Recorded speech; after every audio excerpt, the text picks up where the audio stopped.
This video is a sequel to the official letter that we have already done. I'm elated and ecstatic to say we are surely getting there, gradually so, as far as this paper is concerned. Kule chaneli ethi isiZulu, the curriculum breakdown, senze okulandelayo. Okokuqala, isibuyekezo. Okwesibili, umbiko ongamiselwe migomo. Okwesithathu, indaba echazayo. Ungakhohlwa ke le video ethinta indaba echazayo ihambisana kanye nesichasiso. Kusho ukuthi nje isihloko sayo sime ngalolu hlobo, isichasiso nendaba echazayo. Siphinde sibe ne-chaneli ethi isiZulu File the Chatroom. Lapho ke senze umlando kamufi.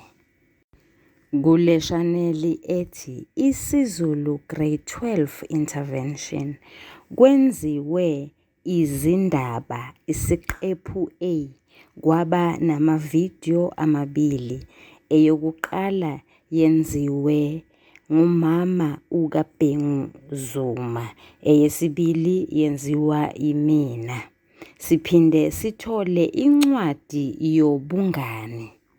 Siphinde sithole incwadi yakomkhulu noma yasemthethweni, ohlobo lwayo lubizwa ngokuthi yincwadi yokukhononda noma isikhalazo. Ake sibone ukuthi namhlanje siphetheni. Sanibonani balingani, mabhungu namatshitshi. Igama lami nguSpooky N isiZulu. Namhlanje senza incwadi yokucela umsebenzi. Omunye angathi yincwadi yomsebenzi. Incwadi yokucela umsebenzi isuke icela isikhala endaweni ethile, okungayisikole, yisibhedlela, kuhulumeni, embonini thizeni, enkampanini thizeni, enyuvesi, njalo njalo. Le ncwadi inesakhiwo esifanayo nale ncwadi ebizwa ngokuthiwa incwadi yakomkhulu noma yasemthethweni. NgesiNgisi nje lezi ncwadi lezi sithi ngama-official letters, bese ehluka ngokuthi obhalayo uhloseni.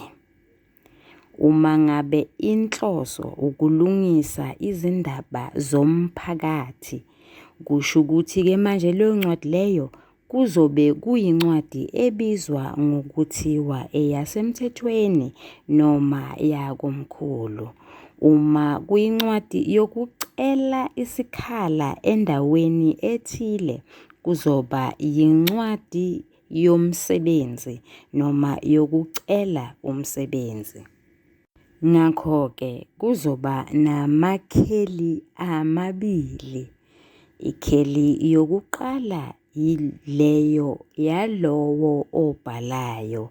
Ikheli yesibili yalowo obhalelwayo. Nalapha sisachaza kona lokho okufana naloko esikuchazile kule video esiqeda kuyithumela nje. Ngakho-ke sizoqalisa ngesikhundla sakhe lo muntu esembhalelayo.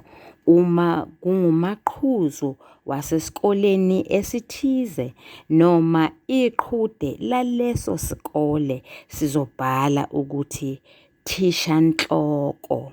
Omunye angabhala ukuthi thishomkhulu. Emgqeni olandelayo sibhale igama lesikole. Emgqeni olandelayo sibhala igama lesitaladi lapho isikole sakhiwe khona.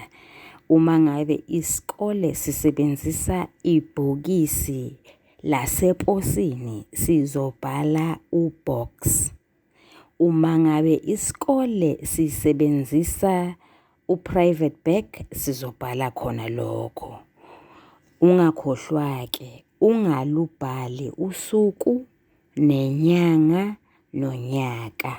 Uzothi ungaqeda ukwenze njalo bese weqa umugqa ubhale isibingelelo. Usuzokhetha-ke ukuthi ufuna ukusebenzisa liphi igama, kodwa-ke libhale ngokugcwele. Uma ukhethe umnumzane kuhle phela, mbhale ngokugcwele. Uma ngabe ukhethe unkosazana kumbe unkosikazi, naye phela mubhale ngokugcwele.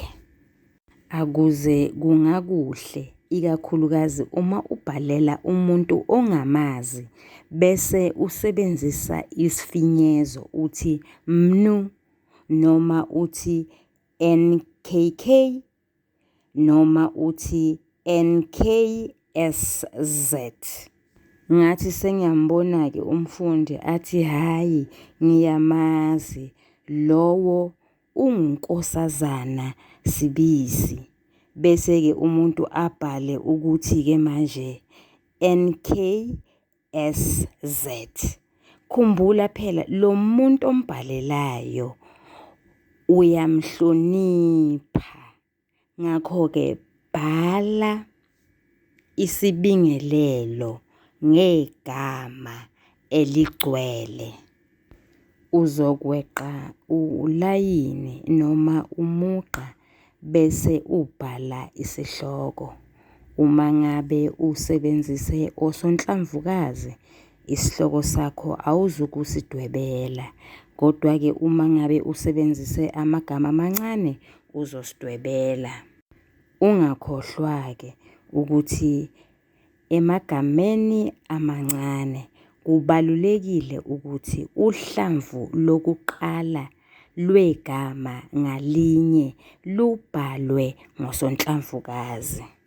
Umehluko phakathi kwencwadi yakomkhulu noma yasemthethweni kanye nencwadi yomsebenzi ubonakala esingenisweni, emzimbeni nasesiphethweni. Ake siboneke. Sithena uma ngabe ungenisa isikhalazo, esingenisweni uzobhala inkinga, emzimbeni uzobhala umonakalo, esiphethweni uzobhala izixazululo. Ake siboneke futhi, uma ngabe ungenisa incwadi yomsebenzi, esingenisweni uzobhala isethulo. Lapho uzethula wena. Emzimbeni umfundi uzobhala iqhaza alibambile. Lapho umfundi uzoveza ukuthi kungani leyo nyuvesi, leso sikole singanenkinga uma singamthathile. Uzoziveza njengomfundi ovelele nobalulekile.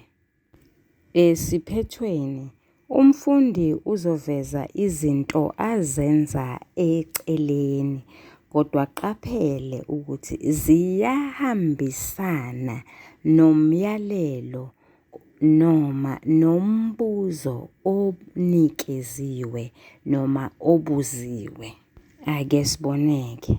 Esingenisweni uma sithi umfundi ubhala isethulo, asichazi ukuthi umfundi uzobhala igama lakhe nesibongo, abhala ukuthi wazalwa nini, ngoba konke lokho kuzobe kukhona okokuqala emlandweni wakhe wempilo, lona esithi ngesingisi phecelezi yi-curriculum vitae. Igama nesibongo sakhe sizobe sitholakala kuyo yona le ncwadi uma esevalelisa.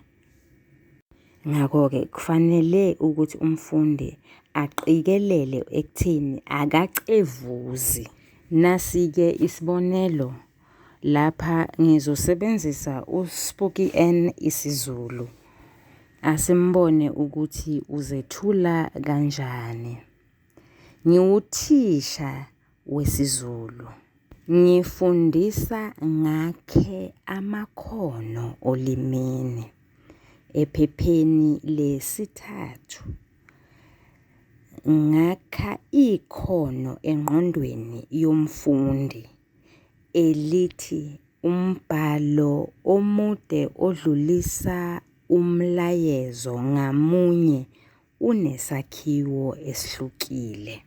Ephepheni lesi-2, emdlalweni nasenovelini, ngifundisa amakhono okwazi izimpawu zokuhlaziya noma lokhu esithi kuyimibuzo emide, abanye bathi kuyizinkomba. Enkondlweni ngifundisa ukuthi umfundi kufanele aqalise ngomqondo osobala. Lokho kuyamsiza ekutheni akwazi ukuphendula imibuzo emfushane ikakhulukazi.